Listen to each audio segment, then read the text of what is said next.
Hi, everybody. My name is Joey Strutz. Hi, my name is Brad Hosmer. I'm McKenna Sechrist. And this is BurnerCast. This is an all-new podcast that we have decided to start just to get, more people listening to just stories and pretty much anything and everything hot air ballooning. I'd like to thank everybody for tuning into our very first episode, and we are really, really looking forward to sharing so much about this sport with you all. We've got a really special guest on here tonight, but first we're going to do some quick introductions. So I'm just going to have you guys go over, your name, your rating, where you're from, and then what you fly. So I'm Joey Strutz, for those of you who don't know me. I'm a private hot air balloon pilot from Brighton, Michigan, and I fly a Lindstrand 60X Racer. Brad, let's hear from you next. Hi, I'm Brad Hosmer. I'm originally from the Battle Creek, Michigan area, now residing in Milwaukee, Wisconsin. I'm a private pilot and fly a 70,000 cubic foot home-built racer. McKenna. Hi, I'm McKenna. I'm a commercial pilot from Washington State. I do instruction and fly commercially, and I've loved balloons my whole life. All right. So without further ado, let's introduce our first guest. So our first guest is one that all three of us have really known for a while, and is somebody that we've grown up alongside with in hot air ballooning. He started his own ride business, competed both nationally and internationally, and has become one of the most well-known pilots in youth ballooning. Without further ado, let's welcome our first ever guest to BurnerCast and give it up for Cameron Wall of Albuquerque, New Mexico.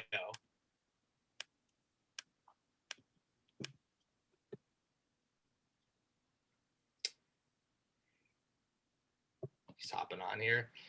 All right, welcome to the show, Cameron. Thank you guys for having me. Really excited about all that you guys are doing right now, and thanks for having me on as the first guest. All right, so the first thing we're gonna have you do is, can you just tell us a little bit about yourself and who you are in hot air ballooning? Yeah, my name is Cameron Wall. I'm 22, just finishing college and trying to fly as much as I can. Love competition and trying to kind of pave my own way and be able to do ballooning as a career. And that's really just the ultimate dream for so many of us. It's really good to see somebody so young like that. We've really, like I've said, grown up alongside doing all of this and being so successful in doing so. Yeah, absolutely. I feel like there are a few of us that really did kind of grow up in ballooning together, even though we weren't really in the same states. I remember McKenna meeting you kind of through ballooning probably around maybe when I was 13. So that's 9 years ago now. Same with you, Joey. What's that make me, the boomer? Yeah, once I got to Michigan, I started kind of talking to you a lot more, Brad, but being from New Mexico, I really didn't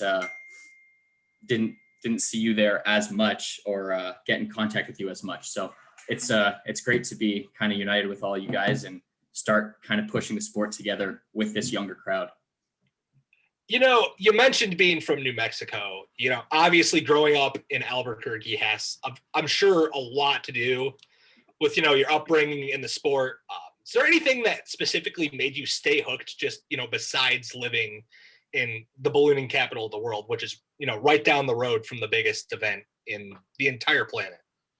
Yeah, that's definitely how I found out about ballooning, definitely how I became so obsessed with it. And I love to think about the idea of if I didn't grow up in Albuquerque, what would have happened. I'd like to think that I still would have gotten into it and would have been obsessed like you guys. But yeah, I think really it was just the event every year after year, going there, idolizing the pilots, being right on the launch field. And then of course, all throughout the year, every day going to school, I'd see Rainbow Riders and World Balloon Up every morning. So seeing 10 balloons out on the mesa every morning going to school, you're thinking about it. I was thinking about it every morning before I went to school and just dreaming of that. So I really can't remember a time when I wasn't into ballooning, but that's definitely what hooked me and why I'm still hooked. See, I think that's what like every kid our age dreams of, like a childhood growing up. Like growing up where I did in Michigan, like it was every 4th of July you saw balloons in Battle Creek. And I'm sure Joey the same way, a couple of weeks before in June. And Howell, you'd see Glebe and, the Renaissance boys flying occasionally. I mean, you've had good stories about, seeing the ice cream cone and just random corporate balloons flying over your house as a kid. And same thing with McKenna. I mean, you just had your random events here and there, but I mean, that's like every kid's our age dream is, to go to Albuquerque. And Strutz and I went the same year in 2017, and McKenna's gone a couple times. So can you kind of talk about what's your earliest ballooning memory other than, just Fiesta? Like, what do you remember? Like, do you just remember all these special shapes at Fiesta, or, when's that moment you first remember seeing a balloon? Oh man. I would say my very earliest memory of actually being on the field, because I technically haven't missed Fiesta once. I was even as a baby, a couple months old, my parents were toting me around the field. So the first really memory that I actually remember of ballooning, I wasn't even at Balloon Fiesta. I was in my neighborhood, which is kind of close to the mountains. If you guys know Albuquerque, you have the field, which is kind of in the valley where everyone takes off. And then I slope up to the mountains. So I was kind of at the foothills of the mountain. And I would say I was probably about 3. And there was a balloon that came and landed in my neighborhood, which is super rare. In Albuquerque, you really never fly that way. And if you do, you don't go that far. So that was really my first memory. A balloon landed in my neighborhood. I was taken out there because I think my babysitter at the time realized that there was a balloon. Didn't have any shoes on, still in my pajamas, and watched them pack up. That's really my first memory of ballooning, is just a street landing in the foothills, right around the corner from my house. That is awesome. So cool. So, what was your experience getting all your ratings and getting your commercial and becoming a balloon instructor at such a young age? Because I feel like it's, at least for me, I feel like it was a lot different than what it would have been for someone who's older. Yeah, I would say the same. I started training when I was 13. I was always obsessed with it. I think kind of like everyone here, I knew that's what I wanted to do. I didn't get serious about it until 13. When I was 13, I pretty much was upstairs, probably reading a Balloon Fiesta event program or something like that. And I was like, you know what? Why don't I start training at this point? I had a couple mentors before that. Richard Abruzzo was one of my long-term mentors at a young age. And then,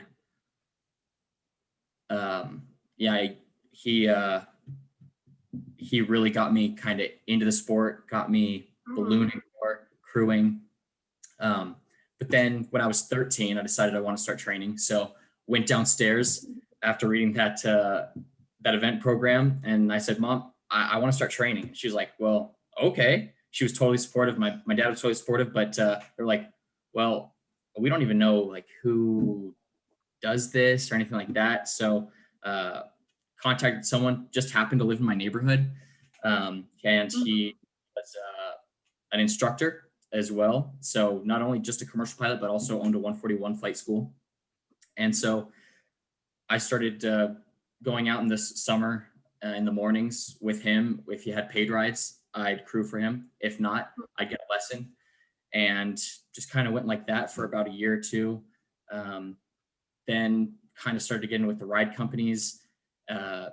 Honestly, just idolizing those pilots, realizing that that's what they do for a living. Like, that's what I want to do. This is so cool. So I just kind of hung around some of the ride companies in Albuquerque. Then really what really kind of kicked me into gear was going to the BFA balloon camp in Pennsylvania. I bought my own balloon out in Pennsylvania. Just so happened we were touring a repair station. There was one for sale. I wasn't really looking too hard at that point, but it was the right price for a great system, Viva 77, and bought it. And that's really kind of what really kicked me into gear. I was able to solo after that. I always tell people this. I failed my written twice. I I loved flying, but I couldn't have cared any less about the studying. And that was a really hard thing for me when I was younger. So I took it 2 times, failed it. Then on the third attempt, finally breezed through it. After a lot of people in the Albuquerque community were like, "What are you doing? We all know you want to do this. Just buckle up and study." So that's kind of the story of my private was, I think I had 80 hours before I took my private because I just was too lazy to study. And that's really, if there's anyone out there that's wanting to get their private, just take the written, like just do it. So having to do with that, I was thinking about how being so young, there's probably a lot of struggles that you had that you probably wouldn't have had if you were older. So what was your experience with that? Like, what struggles do you think you had that someone else that was probably older getting into ballooning would have had? I'd say the first thing was not being able to drive. I mean, I could solo before I could actually drive, which is pretty funny. I think that was the case for a couple of us. But yeah, I had to depend on everyone else to get me to the launch site or here and there. So I had really supportive parents, which really helped. Other than that, I think kind of some more of the struggles were really the studying. I mean, I just wasn't mature enough back then to just put my nose down and study and just get my private. It took me way too long to do that. I was too immature. I wanted to fly and I didn't want to study. So I'd say that was a really big struggle for me. I think so do we guys do we just in general, so do we, I'm not opposed to like the flying before getting your license, but do we all find it weird at all that you can literally go out and fly a balloon and you could cause all sorts of damage if you don't know what you're doing, but you can't drive a car at a certain age like that? Like, does anybody else just find that weird some days that, like, you know, not so much calling you out, but it's like, you know, you could do so much more harm to yourself flying a balloon than you could if you're unlicensed driver driving a car, I feel like, you know what I mean? Unless you're just being a buffoon. Like, does anybody else just find that weird? It's just the structure of how to get your license in ballooning some days. Yeah, I mean, personally, I love it because I think that if you're in the situation to where someone has signed you off to solo, it's because you have really worked hard to do that. Whereas any 16-year-old in a car, I mean, I don't know about other states, but it's a pretty easy process. It was a pretty easy process in New Mexico. Yeah. You could be someone that has no interest in driving, doesn't want to drive, hates driving, it scares them a lot, and you've been put on the road. If you're gonna solo balloon, I don't know about you guys, but my first solo, I was excited. I was so excited. Yeah, sure, I was a little bit nervous, but I was so excited to finally be able to do that. And I knew that my instructors wouldn't have put me in that situation if I wasn't ready. So I feel like that the safety is there. I love the idea that you can solo before you can drive just because of that. It's the passion that's gotten you there. It's not because your mom made you go and take driver's ed. It's because you want to be there. It's the passion. I know for me, I got my private before I got my driver's license. And so that just was like very weird. But I think when you're younger, you really have to rely on the support of other people. Like, I couldn't have done it without all the people that supported me. Absolutely. And McKenna, I think didn't we get our certificate just a couple weeks from each other? I think you were within a few months. Somewhere around there. Okay. Yeah.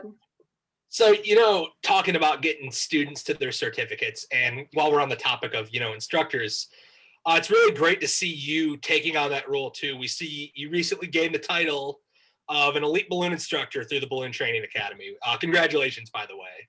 Yeah, thank you so much. So you are in fact the youngest of that group, and it's really quite amazing that you accomplished it at, you know, only 22.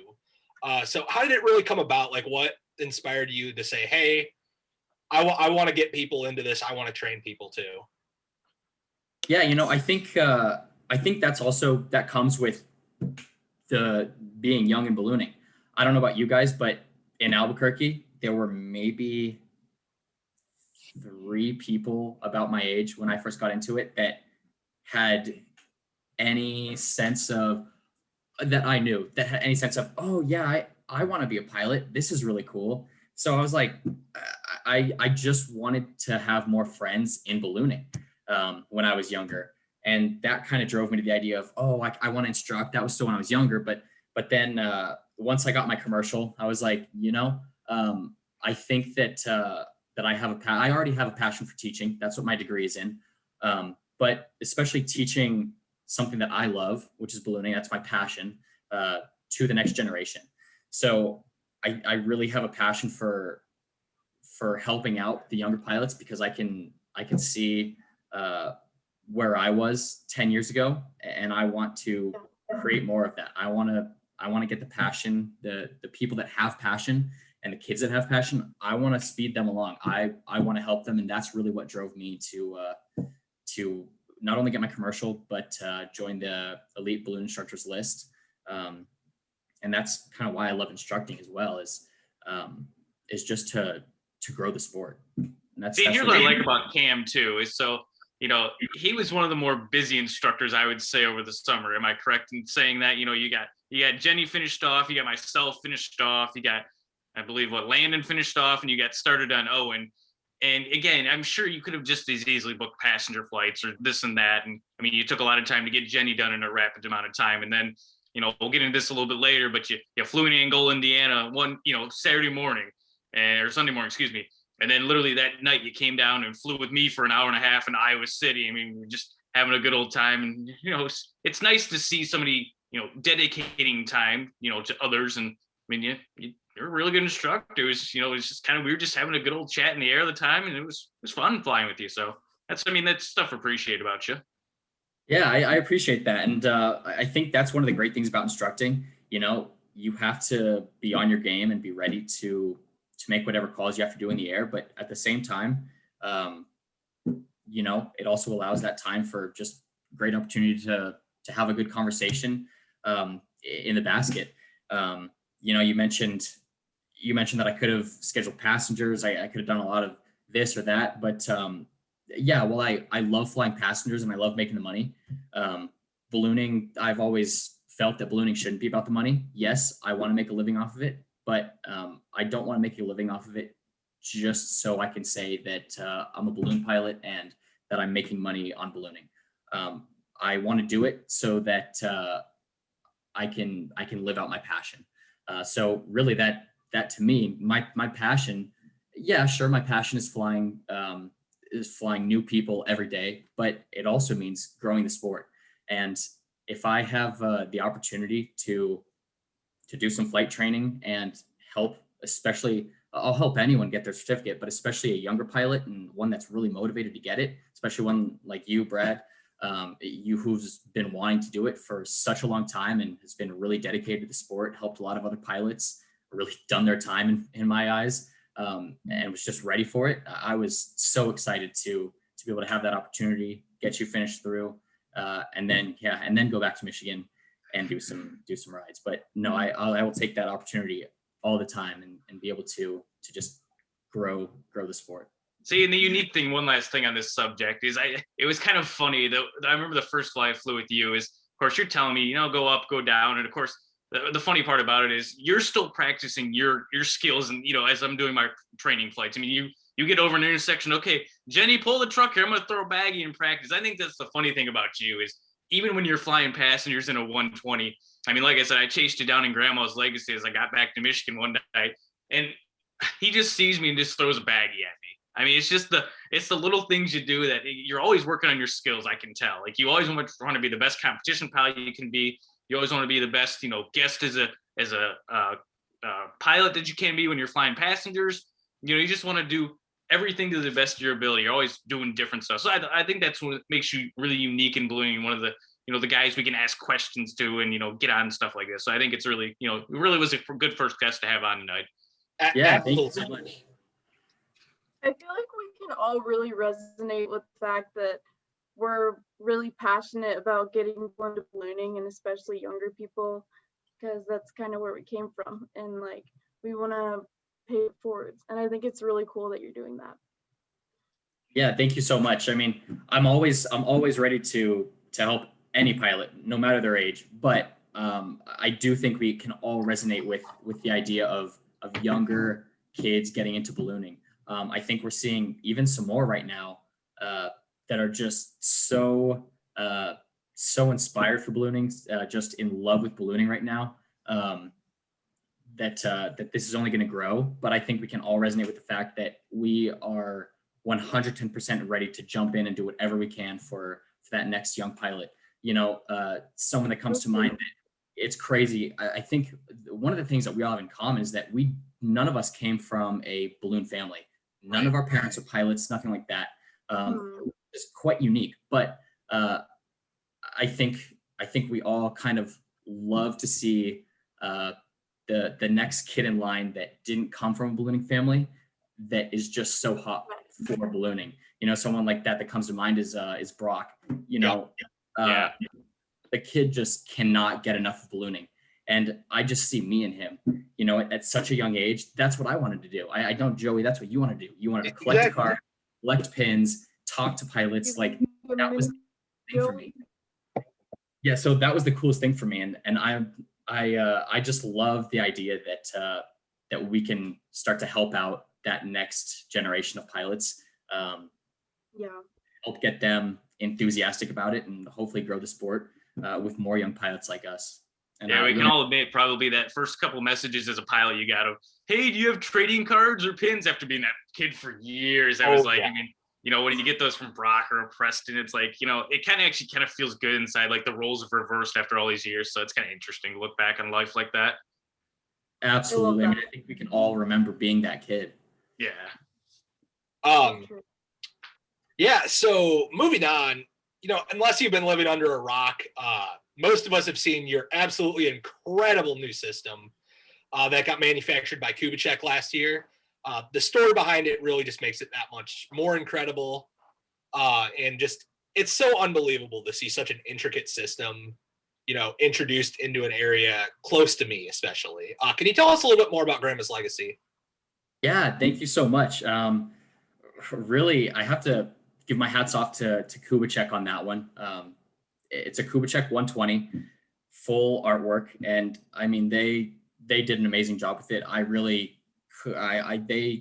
They went above and beyond what I thought was possible.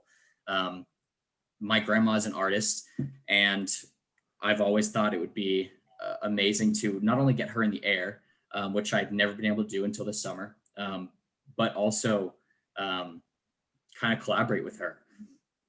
We fly basically huge pieces of canvas.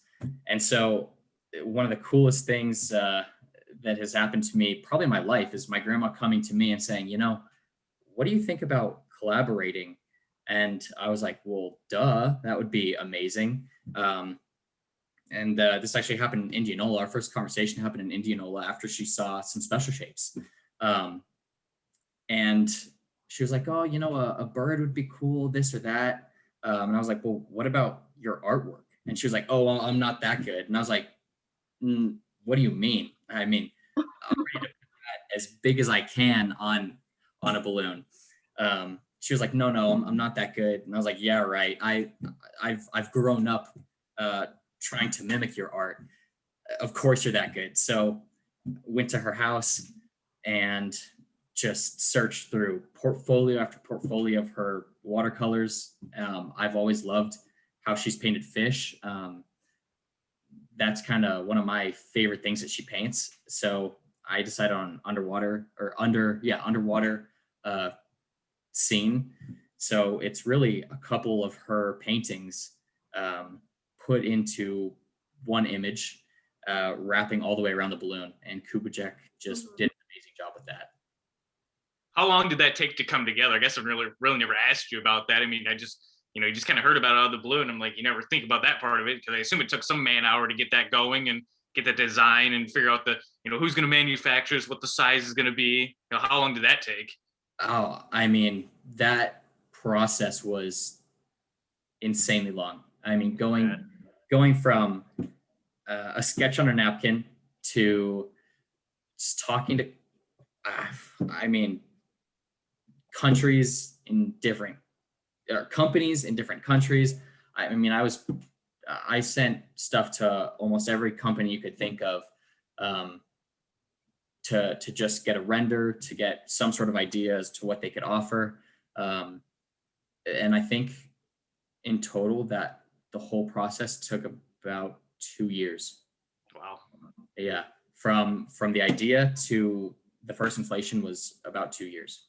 So did you ever get rejected by any companies? They're like, nah, this is like too intricate for us, or?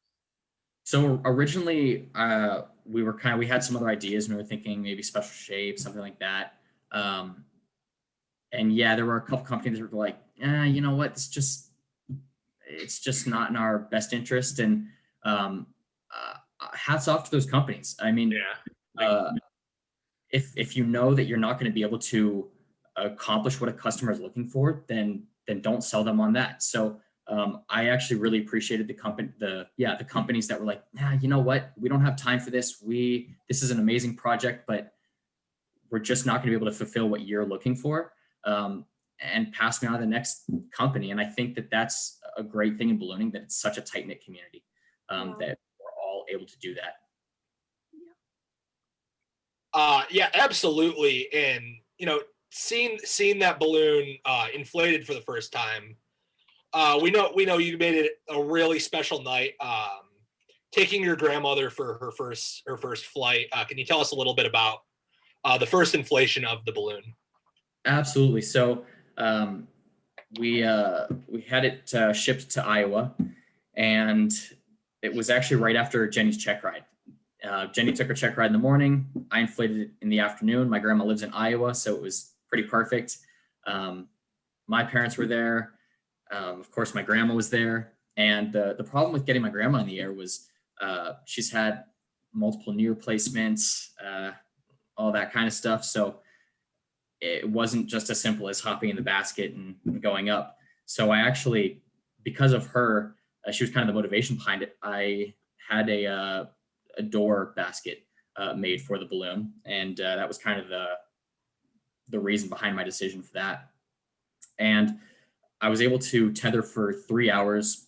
My grandma had some of her friends over that really wanted to see the balloon, and put my grandma in the basket as the first person to go in it, and got her up on a tether, which was really special to me. Put her in the basket a couple other times, but I finally got to fulfill one of my dreams, which is get my grandma in the air. And it just couldn't have been a prettier night, more calm night, just dead calm, and was able to stay up for 3 hours. That's awesome. So basically the whole grandma's legacy thing, you kind of built a ride company in Michigan called Peak View Ballooning. Can you talk about how that kind of got started, how kind of COVID's impact that? So kind of go into that a little bit if you could. Yeah, absolutely. I've always enjoyed the idea of being able to make ballooning a career. And so kind of about probably December last year, I realized, you know what, I want to take ballooning more seriously. I think that that's the direction that I want to start heading in life, is just figuring out how I can really make that my career. So the balloon was just kind of the right timing. I was able to have the 120, the grandma's legacy, and decided, you know what, Michigan is going to be the perfect place for this. I knew that I didn't want to go back to Albuquerque. I love Rainbow Riders. I love what they've done. But I just don't want to compete in that market. And also, living there for 18 years before college, I didn't want to just fly that landscape every day. So I thought, you know what, why don't I change that up and see some green every day? And Joey and Brad, you guys are used to flying there, but I am not tired of just seeing trees, grass, more trees, and water every day.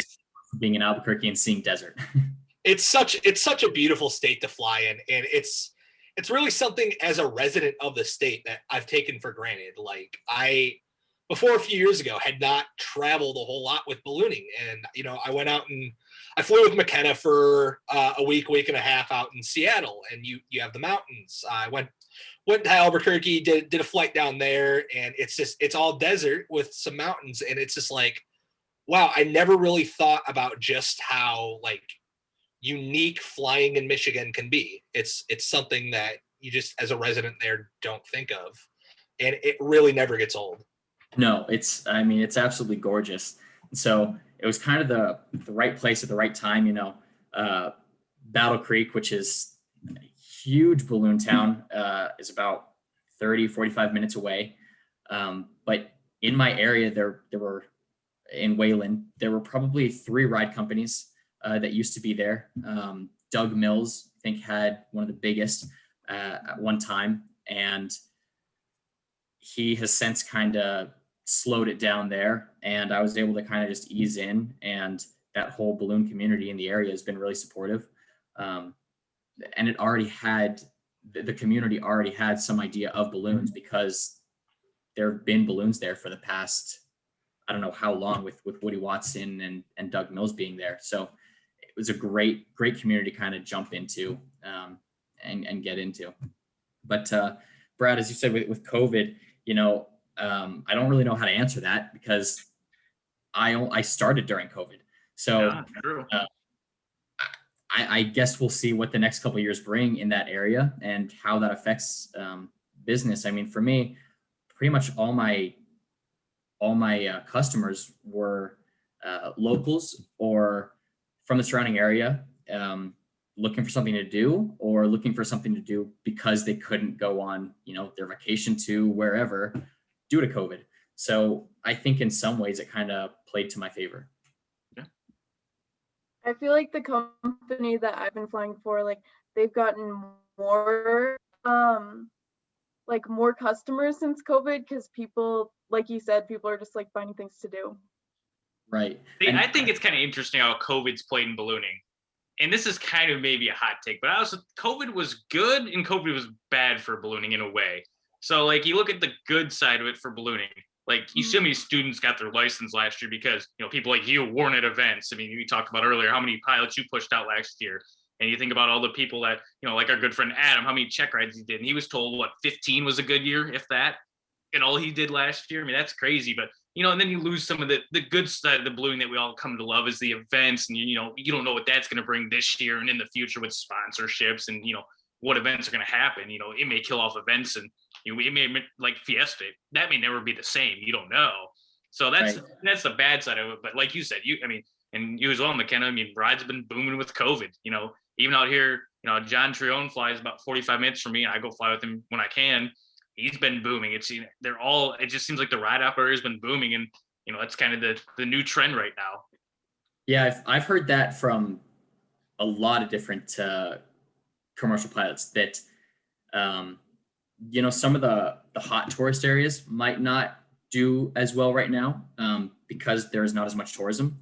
But the smaller areas or places where there are a lot of locals, sure, Seattle has to be one of those.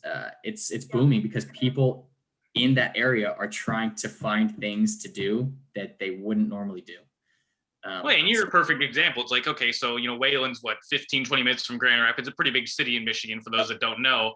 And it's like, if you're not going anywhere from Grand Rapids, what's, perfect opportunity to go take a balloon ride. Again, it can replace your family vacation for the year. It could be your anniversary gift or whatever your Valentine's Day gift with that coming up. It's a perfect example. And like you said, you still see every day Troy Bradley posting on Facebook that he's flown his 10,000th balloon of the year. And, all those guys out in Arizona, they're flying every day. So, it's booming despite all that's going on. It's really ironic. But like I said, the event side, who knows what's going to happen with that. So that's the sad part, I think, right now. Absolutely. I think we can all agree that we want to get back to events, want to start seeing our friends, competition people. We want to start competing with our friends again. So yeah, I'm really looking forward to that again, and hopefully this summer. But other than that, I enjoyed the rides last summer. So something that struck me there is, in regards to the ride business booming, like I forget who had mentioned it, but somebody had said, the major tourist areas are obviously seeing like a lull in that right now. So obviously, huge off season with ballooning in Michigan. We get, for the most part, really, really harsh winters. So I understand you're over on the other side of the country right now doing some rides in the off season. Can you go into that a little with us? Yeah, absolutely. I'm actually in Vegas right now, doing some flying for Vegas balloon rides, and yeah, it's been great. The weather is a lot better than it would be in Michigan right now. I haven't really seen snow. The weather, it's gone below freezing, but not in the negatives. Man, I kill for that right now. It's been 10 degrees has been the high the last 2 weeks in Wisconsin. It's like, can we get some heat, please? Yeah, it was 10 below here last night. I mean, it's just brutal. It's like, ugh. And I think I'm about ready to start flying in shorts. Kind of kidding, but no, I mean in the daytime, I'm shorts and a t-shirt. I have seen you with the weather below freezing in Albuquerque going out with shorts and a t-shirt. It does. I was gonna say. Like I don't think I've seen a time where you've ever flown with long pants on in my life. I really haven't. No, but I'll do it in Michigan where everything is pretty much grass to grass. Yep. But I won't take that out in the desert. Yep. So let's get into the big part of this chat that we had a lot of discussion about. Let's talk about your competition ballooning. So I remember, hearing about you a couple of years back. The first time I knew about you as a young pilot, and then I kind of heard, oh, he's going to borrow a balloon and do Indianola, and I was like, okay, we'll see what he does. And now I would say you're probably one of the top up and coming young balloonists in America, I would say. So kind of talk about how you kind of got involved in competition ballooning. It's not the most popular thing in New Mexico, but it's there. It's just not quite the same. So kind of talk about your kind of path to where you are today in competition ballooning. Yeah, that's an interesting one. I think you definitely kind of nailed it. Albuquerque, sure, there's some competition. There's a pretty competitive group that happens once a month, but it's definitely not the same. The wins are a lot different. They're just super different than what you would see in a typical Midwest morning, which makes tasks just a little bit trickier to really kind of put together and fly. So I love the idea of competition. I've always been a competitive person. I grew up playing 3 sports every season. So probably grew up playing every sport you could imagine, but I was at some type of practice every day. I mean, I just loved to compete in anything, and I love a competitive aspect of anything. And so, going back to growing up around Balloon Fiesta, I loved skipping school and going to the weekday morning events, which no one goes to, well, comparatively, when the field is packed by the millions on the weekends, and then you can actually have some walking room on the weekdays.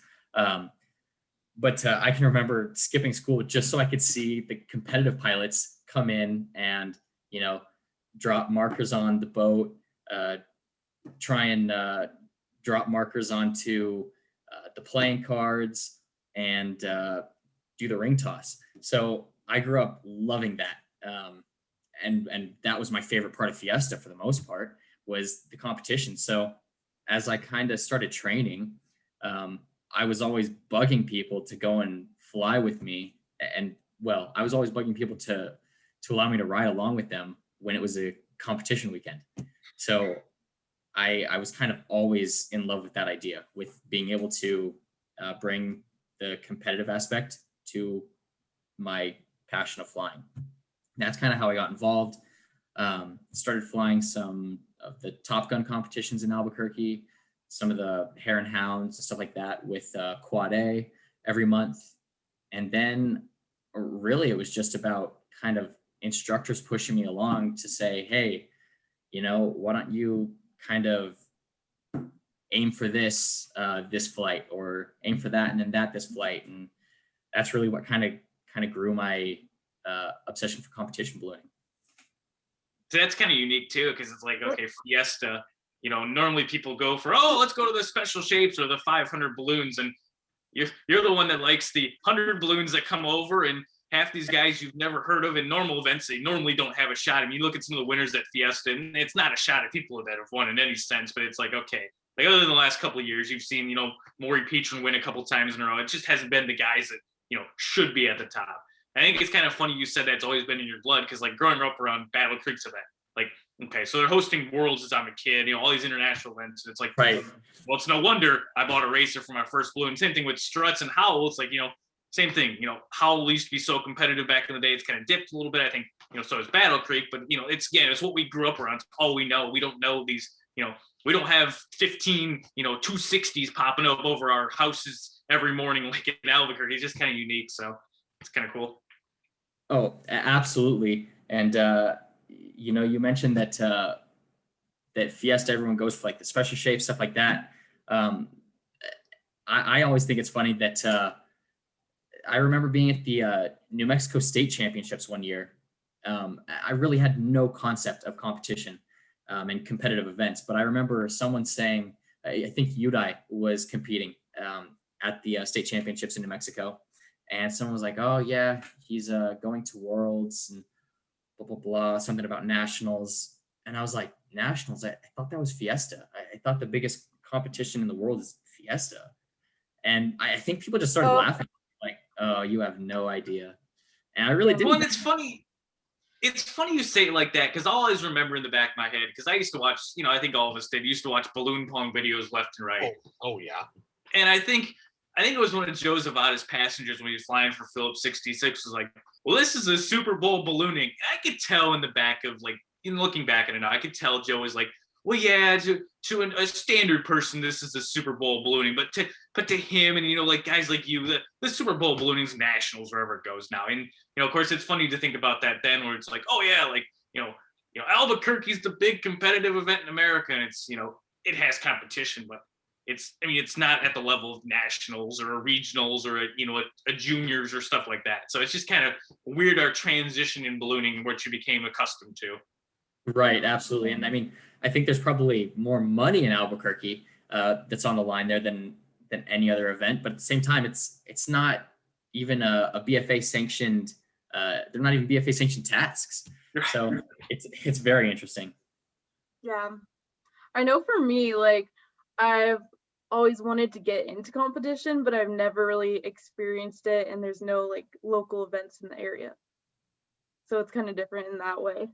Yeah, and that's super hard for those kind of regions where there's just not much. You look at the Florida region, the Pacific, kind of anything out west. There's just, or even someday. There's just not much. Yeah. So do you want to go in to talking about your first competition, or I don't know if it was your first, but one of your first competitions that you won in Angola? So do you want to talk about your experience in that? Yeah, so Angola was really only one of my more recent ones. I think kind of the earlier ones. I mean, for me, my first real competition was Indianola, probably 4 years ago now, I think. I borrowed someone's Lindstrand 69A fat balloon. I had, growing up in Albuquerque, if you do well at a Top Gun, all of a sudden you think you're like, oh yeah, I'm pretty good at this. I know what I'm doing. You string two tasks together and somehow you end up getting one inside the legs, getting a good track point on the other. The wind shifts and no one else makes either the fields, and you just happen to be there when the wind was right. And that's exactly what happened to me. And so I went to Indianola thinking, I'm pretty good. I think I can make top 10. I'm pretty good here. I came from Albuquerque, where, I mean, we have the most pilots, so why wouldn't it be the most competitive? And so, I went to Indianola my first year. I was maybe 18, and I think I was like a month past 18, and I went in thinking I was gonna, top 10 in Indianola, rookie of the year, just kill every target. And then I got there for first morning. I hit like maybe the legs on the first target. I don't even remember how I did on the others. And I'm like, dang, I can't wait to see the scores. I did real good. And I was like middle of the pack. And I was like, are you kidding? Like, I hit the legs and I was middle of the pack. And I think some people came up to me and they're like, oh, you did great this morning. And I was like, no, I didn't. I was middle of the pack. Like, yeah, but it's like your first event. And I'm like, yeah. And so I just had no concept of how people fly outside of Albuquerque. I mean, in Albuquerque, I was going for, I'd be happy if I got into a field and threw a target and threw a baggie. It just threw one. I got to Indianola, like, oh man, I have to be like inside the legs on every target to even score middle of the pack or better. And so that was such a wake up call to me. I kind of realized there, like, okay, I really am going to have to work at this if I want to be good at this. Because you don't just you can't go to Indianola and just expect to do well. It's totally different flying. The Midwest is different than Albuquerque for that reason. So that was kind of my first competition. I missed rookie of the year by like 2 spots. And I finished maybe middle of the pack. But it was a wake up call. And I remember sitting at the award ceremony, like so upset because I was like, I know I could have done better. And that really just gave me the bug. Like that's what motivated me to just keep on working. Every flight that I had, I kept on working, kept on figuring out how I could do better. And I remember that just being the motivation for me for the next couple of years. See, Indianola gets you though, because Indianola, there's so many guys there that are so sneaky. Like, there's these locals that you're like, go to most events and you're like, oh, this guy's a local, he's flying a Firefly, bottom 5.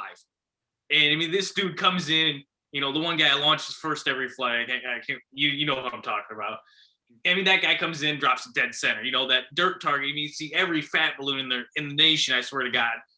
Dead center. It's like, those are the guys that get you. And you can, the Al Mears of the world that have been around for 100 years flying. I mean, they still have it in Indianola. You still get, a Thompson in the top 20 and stuff like that. It's like, those are the guys you're like, oh man, you see them and I'm like, oh, I can beat them. And you're like, oh wait, Indianola's got a lot of those kind of guys. Yeah, I think that's one of the reasons why I love flying Indianola. You have so many balloons. It's all hard targets. And every single one of those balloons is or has the opportunity to put it in the legs on any given target, no matter what their name is. And that's why I love it. I mean, if you're not one of the first balloons in, you're fighting to even be able to see the pin. I mean, their bag is just littered on the patch. And so I love that. Like, it seems like a world event because you can't even find the pin. There's so many baggies on there. Whereas in a lot of other events, you might have 20 balloons, but they're going to be scattered. And Indianola, even with every one of their locals, is going to find a patch. I love it. I love that. And that's also the thing that's so crazy about seeing your improvement, not only in competition, but specifically in Indianola. Your first year there, you finished mid-pack, like the 40s and 50s. And then in just 2 years later, you moved all the way up to a top 10 finish in 2019 you finished 8th, I believe.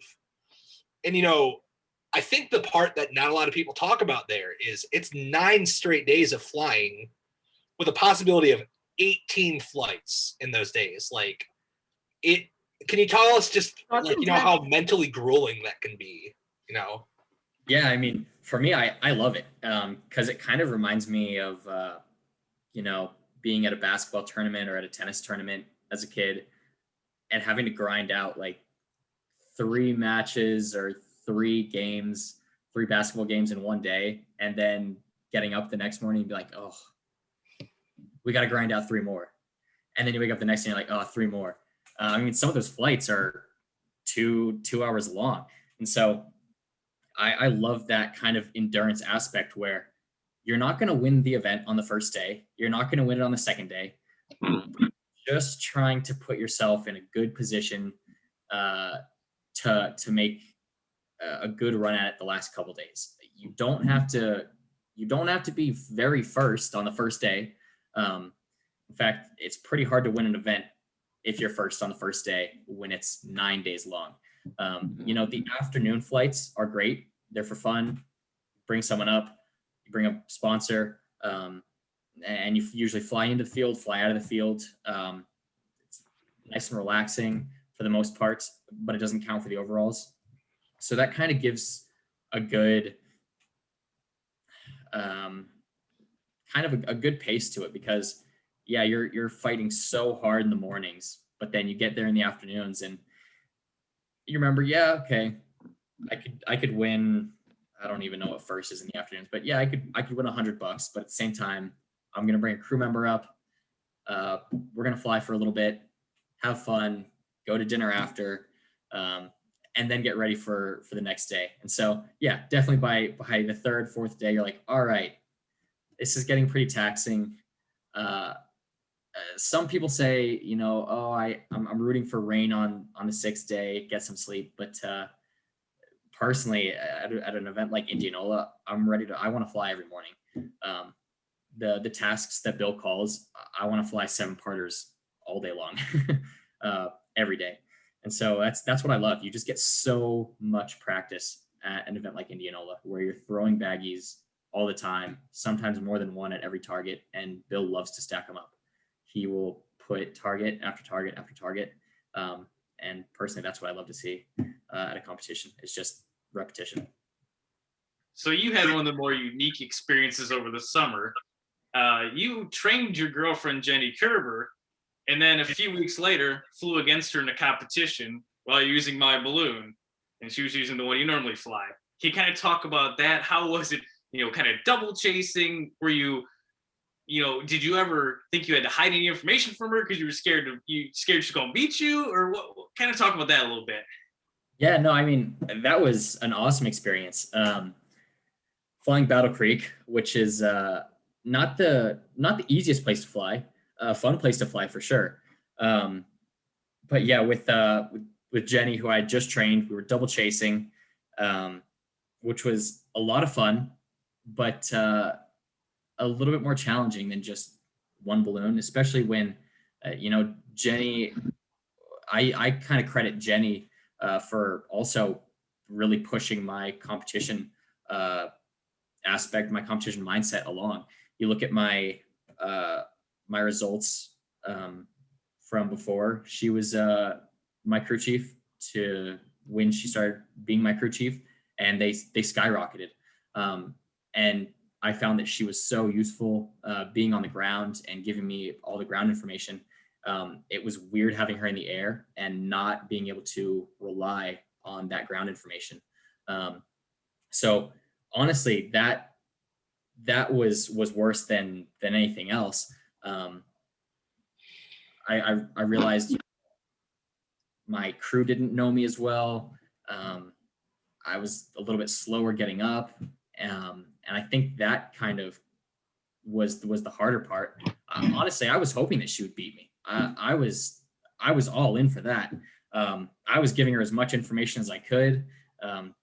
Probably giving her too much information. If I would have just shut up and turned my radio off, she probably would have done better, and she probably would have beat me. But yeah, I'm excited to see her compete more, and I think she's going to do really well. But it's definitely interesting. You look at some of the other kind of teams like that in the world, and the Skyfes come to mind for me.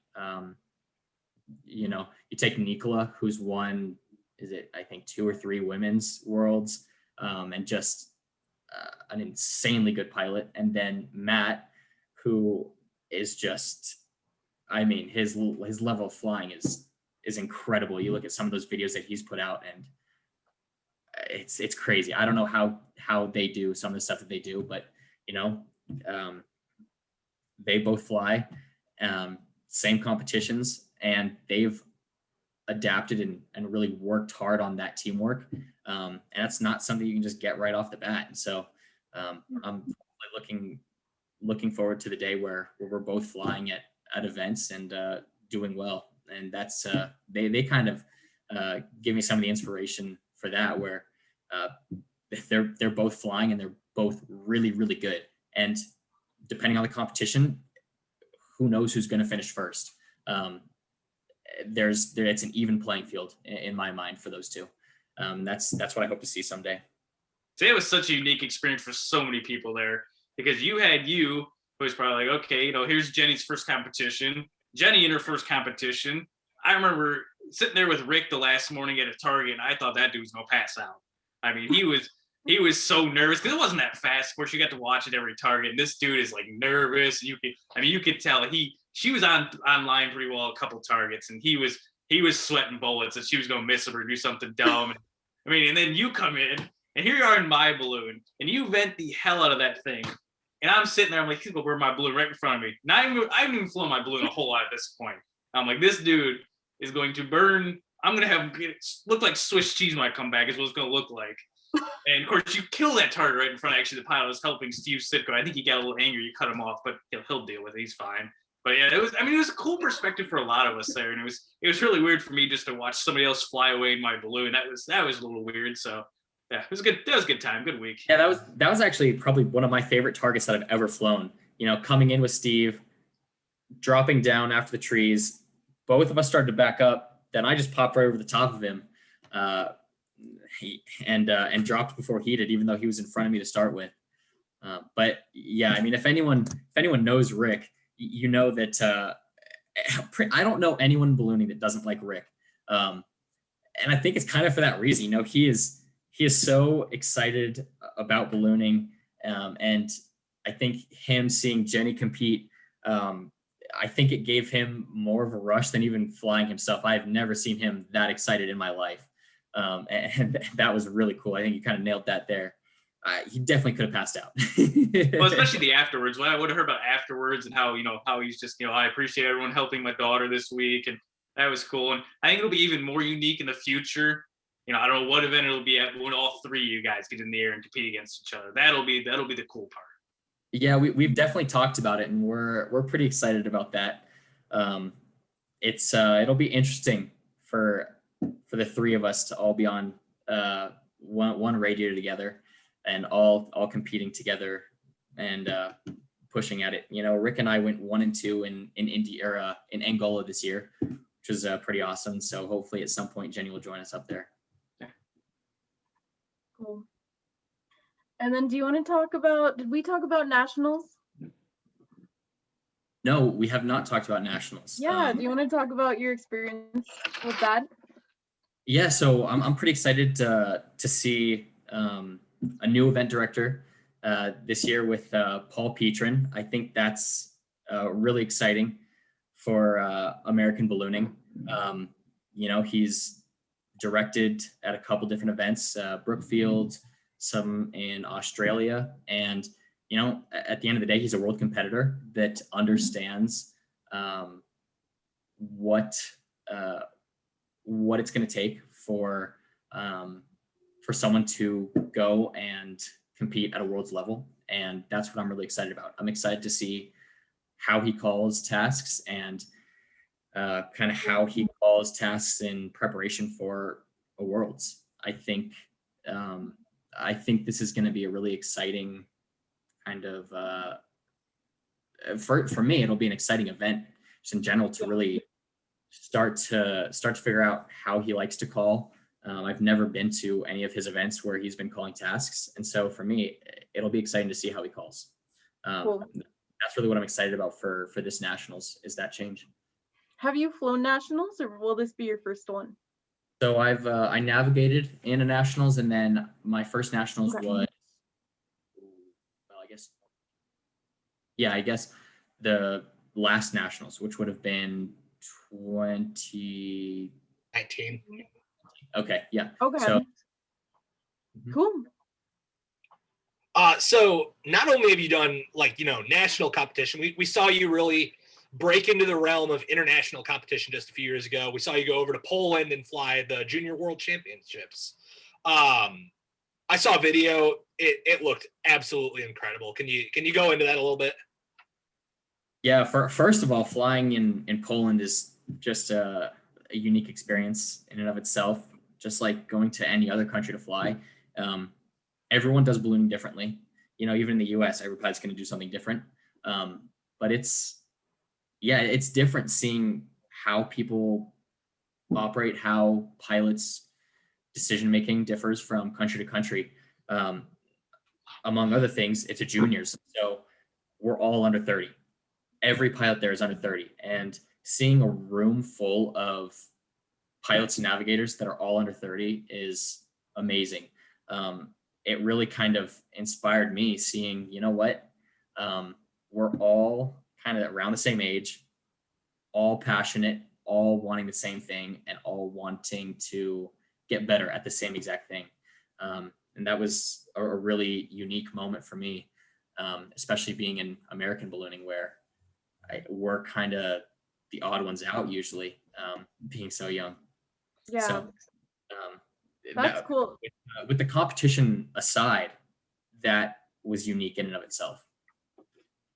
Yeah, and I know just seeing, four young balloonists from the country really go down there and, not only compete, but compete at a very, very good and high level is really refreshing to see. And, you're starting to see that resurgence of youth, not only in ballooning through, people finally getting into it. Like we talked about, there's been a boom of young pilots since really not only like the last few years, but the beginning of COVID, especially. But you see a boom of young competitive pilots. And I think that's really cool to see, you four go over there and just all compete so well. Mm. Yeah, it was a great opportunity, and I think for the most part, the American team, we all agreed like uh, we didn't do as well as we were hoping to on an individual level, but it was a great experience. It was absolutely a great experience getting to get over there, meet more young pilots, and really getting to see the tasks that the rest of the world is flying. I had no idea how intricate some of those tasks were going to be. Flying with the FAI logger for the first time, doing way more 3D tasks than I have ever done in my life combined, was just such a good learning lesson to be able to see that and be able to understand what I need to practice for the future, and kind of go into the international level a little bit more, because it's just Well, and the thing that can't be understated about juniors too is just because they're a junior doesn't mean, yeah, you were competing in your first juniors, but there's pilots at the junior level who have flown multiple worlds. You had Dom Bareford there, you had Rokas was there, you got a couple German pilots that are very good. So you're competing against guys that, finished the top 10, top 15 at worlds still. And it's almost like you kind of think it's unfair, but hey, it's like if you're good, man. And you're good, you qualify for juniors, you qualify. Yeah. And when I was there, the two pilots that had flown in a worlds were Roy Gomers from the Netherlands and Dom Bareford, who had also just won worlds. So it was juniors, but we were all competing against the reigning world champion at that point. And I think Dom finished third, and that just shows you how competitive it really was.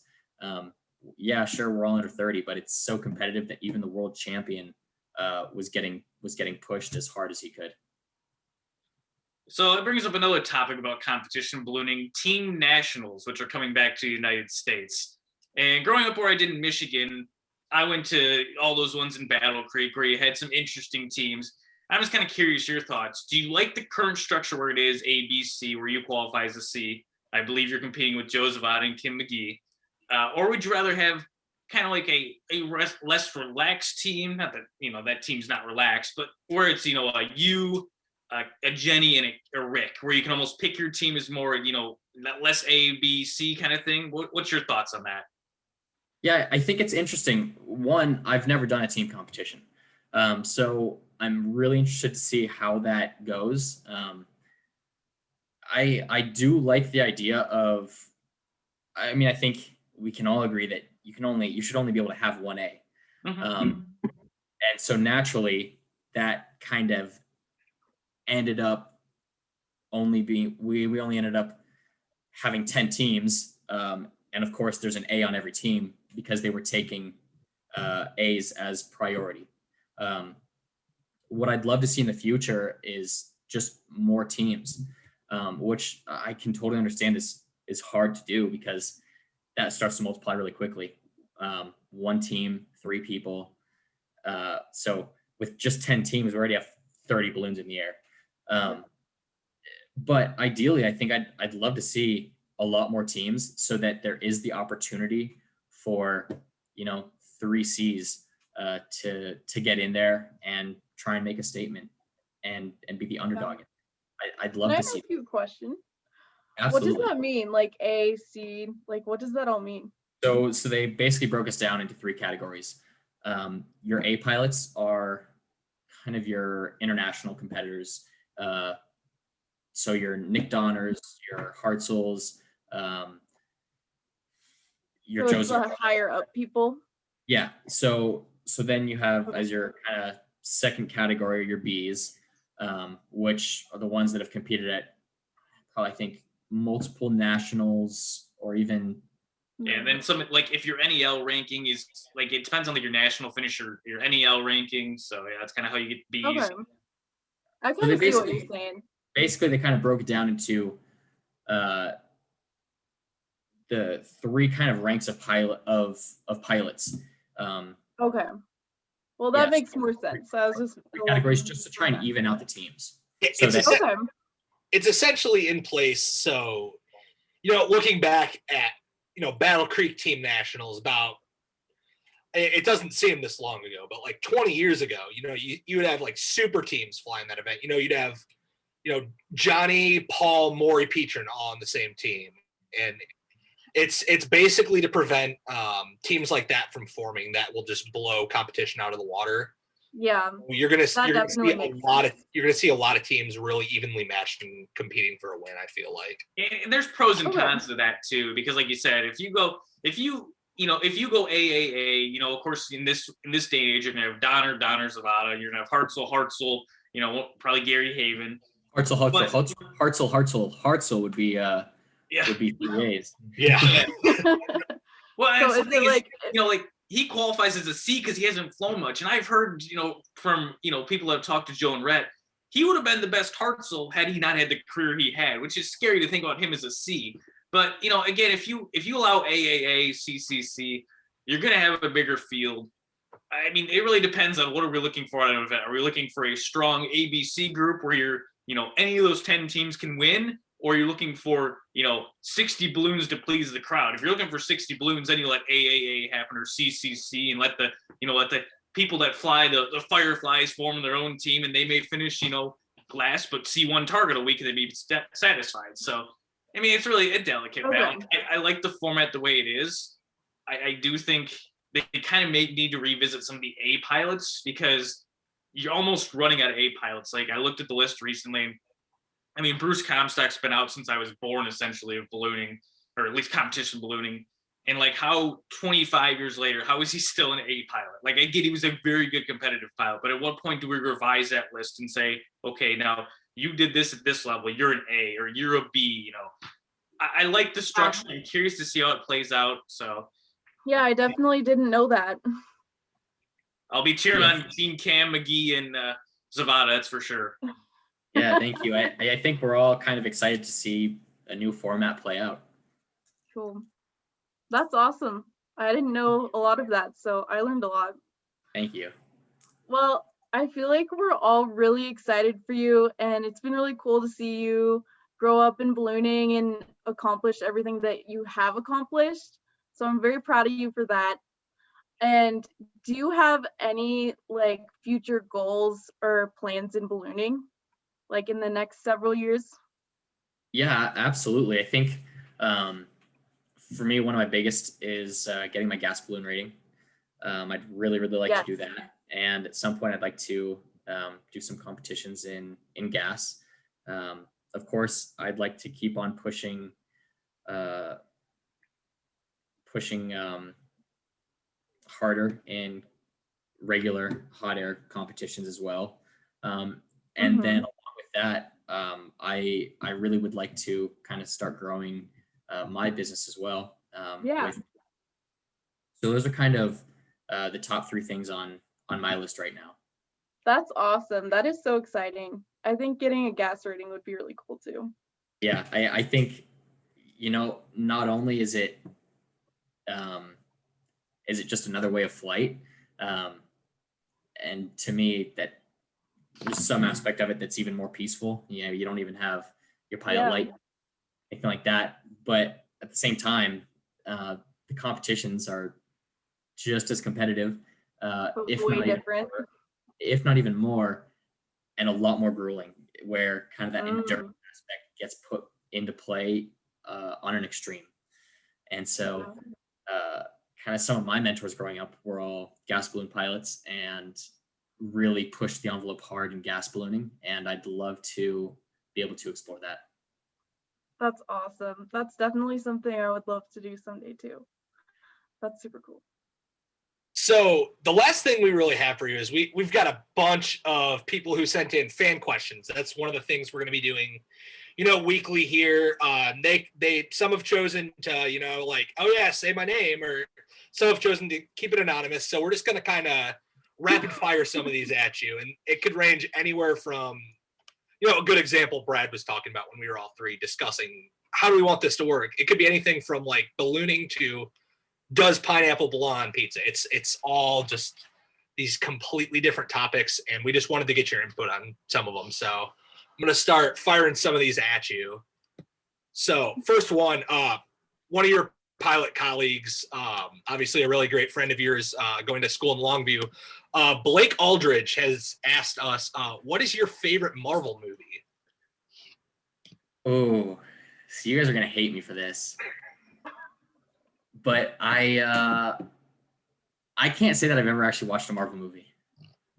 Okay. I got you. What? Yeah, I know. Hey, man's too busy flying balloons, guys. Okay. Yeah, I can't necessarily blame him in I'm any. guessing he knew that if he asked that question. I don't know. Well, no, he asked me. He said in general, asking for our next couple guests. We'll get into our next guest is at the end of this show, and Yeah. it was a question. So the next one I got for you, it's one who wishes to stay anonymous. So it's what are your top 3 dream places that you'd like to fly in the future, in the near future? No, that one's pretty broad, but That's a hard question just because I have so many places that I just dream of flying. And some just like aren't even possible to fly. Let's see. Top 3. That's a really good question. One would probably be Teotihuacan in Mexico. So flying over the pyramids. That's a dream flight of mine. Let's see. 2 would be probably, yeah, that's a good question. Yarra Valley in Australia. And then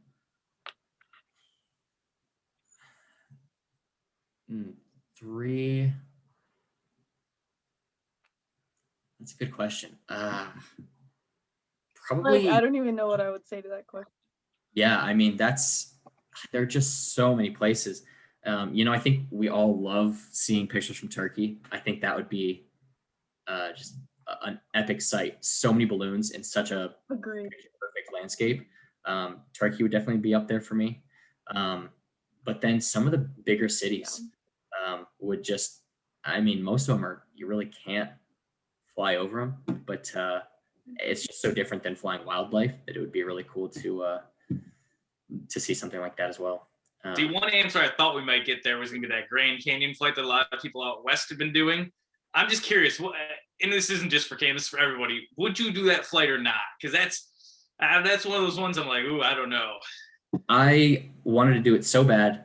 I was in Vegas. I was a couple hours away from where they would be taking off. And I ran into one problem, is that I didn't have oxygen, and I couldn't find any oxygen. I'm still a little bit salty. I'm so excited to do the flight at some point, but I can't believe that I'm in Vegas and I couldn't find oxygen. What about Joey McKenna? Would you do that flight or not? With some more experience, I would absolutely love to do that flight. At the current place I am in as a pilot, still very new, probably not. But in the future, I would absolutely love to, fly over the Grand Canyon. Like I think that'd be just unreal to see such a incredible landscape, just not only in general but from a balloon. Like I can't imagine anything like that. Yeah, what about you, McKenna? I feel like I would definitely do it. Well, another flight we've been talking about doing in the near future out here is we want to plan a long jump over the Cascades in Washington. And I think like any long jump would just be super cool to do.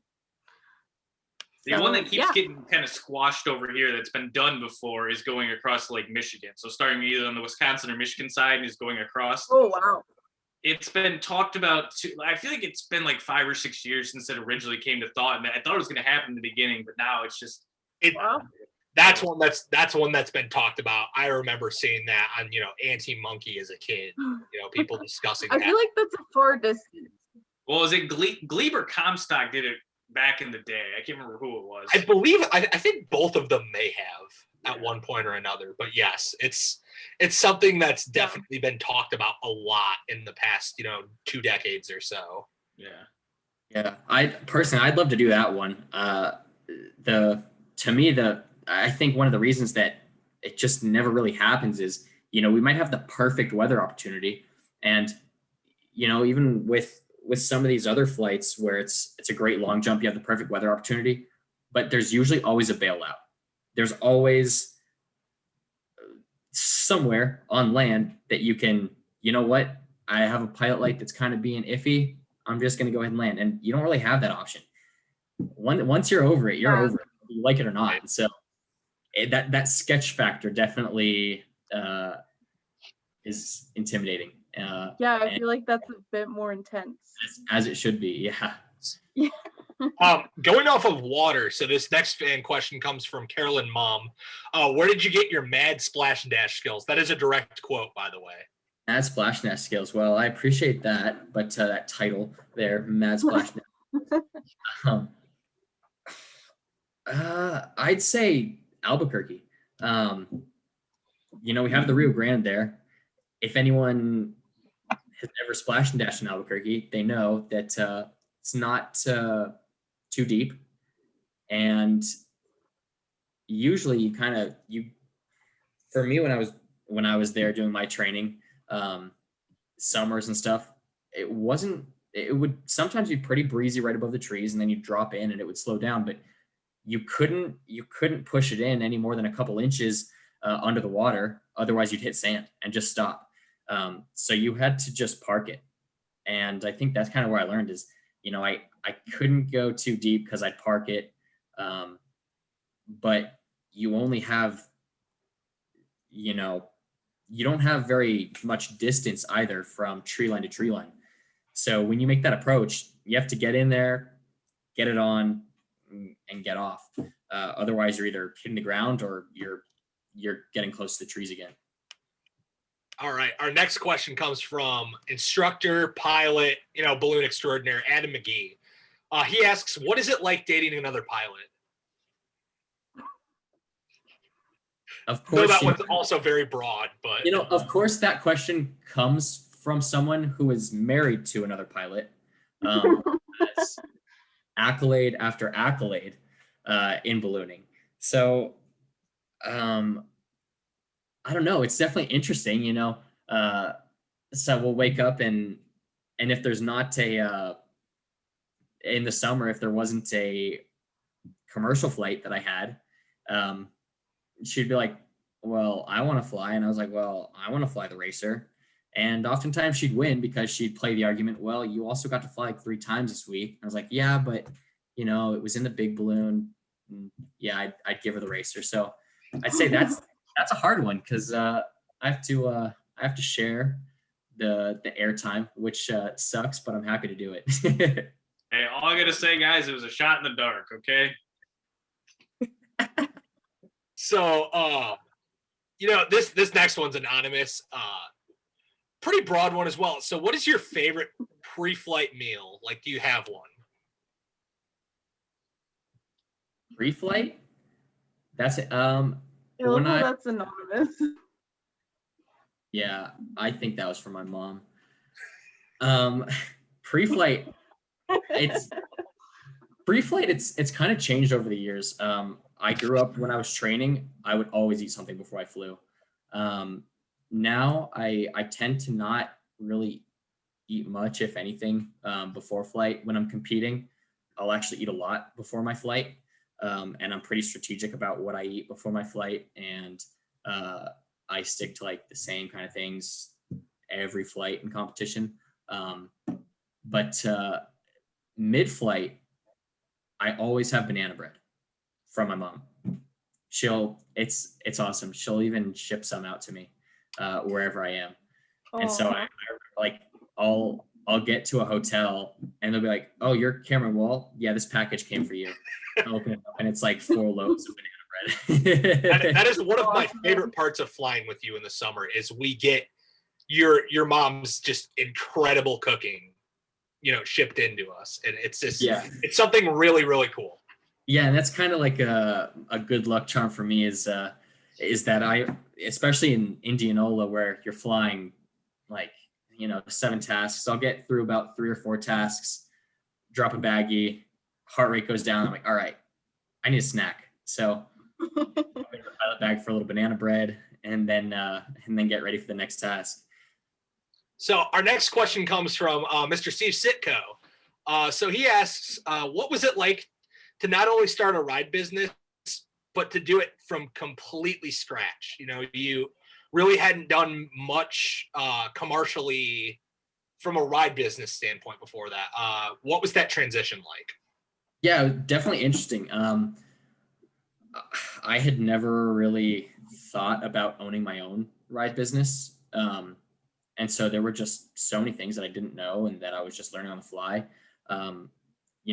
Rick Kerber had a ride business in the same area and stuff. So he really helped me a lot with that and kind of teaching me the ways. The biggest one for me was he said, you know what, just put a sign out by the road. You'll do great. And I was like, Rick, we're in 2020. Like we're not in 2001 here. Like you kind of have to do these things, on the computer or something. He was like, no, just put the sign out. And Jenny was like, yeah, just put the sign out. I was like, this is so stupid. Why am I nailing this big old metal sign into the ground, like by the driveway or by the mailbox? And sure enough, that's where I got most of my business, was just a metal sign up by the road. So that was kind of a funny story there, but really I had no clue of what I was doing and just kind of flying by the seat of my pants. And I have to credit Jenny and then just a lot of my other mentors in the area, not in the area. They've been a huge help to me with starting it and understanding what the heck I'm trying to do. Our next question comes from Ben Humphreys. This is kind of a humorous one. We'll have to explain this one to viewers just because it's kind of an inside joke, but what is the best balloon in the world? I don't think there's any explanation needed. The best balloon in the world is a Humphreys racer. Absolutely. No doubt about it. I'll take the Humphreys all day long for competition. All right. Our last fan question comes from Brock Bame. So you've flown with both. Do you prefer flying with a single burner or double burners? Oh, that's an interesting one. For competition, I flew with the Lindstrand single for a while, and I did pretty well with it. I recently switched to the Lindstrand doubles with the triggers. I really am a fan of trigger burners, especially for competition. I really like that style. To me, I kind of I really liked flying with the single, but it wasn't about the power. It was about how